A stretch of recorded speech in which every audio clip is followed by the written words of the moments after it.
আজি শিৱৰাত্ৰিৰ বাবে শিৱ মন্দিৰলৈ গ'লোঁ ৰাতিপুৱাই। আপোনালোকো দেখুৱাওঁ আহক আমাৰ লখিমপুৰৰ শিৱ মন্দিৰভাগ কেনেকুৱা। এইটো হ'ল এণ্ট্ৰেঞ্চ, বহুত ধুনীয়াকৈ সজাইছে গোটেই শিৱ মন্দিৰভাগ। বৰ মৰম লাগিছে চাই পেলাই। আৰু মানুহ যথেষ্ট ভিৰ আজি যথেষ্ট ভিৰ। আৰু ইয়াৰ চেণ্ডেল খোলা ব্যৱস্থাও জেগা দি দিছে চেণ্ডেল খুলি থ'বলৈ।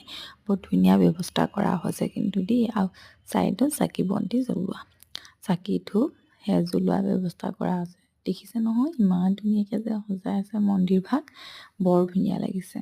আৰু ইয়াৰ মানুহজনে চাকি আৰু ধূপ জ্বলাই আছে। আৰু ইয়াত দেখিছে কিমান ভিৰ ভক্তজনৰ, কিমান যে ভিৰ, কিমান দীঘল লাইন পাতিবলগীয়া হৈছে দৰ্শন কৰিবলৈ শিৱ মন্দিৰ। বহুত দীঘলীয়া লাইন আছে। আমি একদম লাষ্টলৈ আৰু ক'বলৈ গ'লে আমি লাষ্টত। আৰু ইয়াৰ ভিতৰৰ পৰিৱেশ, ভিতৰতো ভালকৈ ভিডিঅ' কৰিবলৈ নহ'লে কাৰণ বহুত ভিৰ আছিল। আৰু অন্তিমত নন্দী প্ৰভুৰ ওচৰত সেৱা জনাই আহিলোঁ আমি।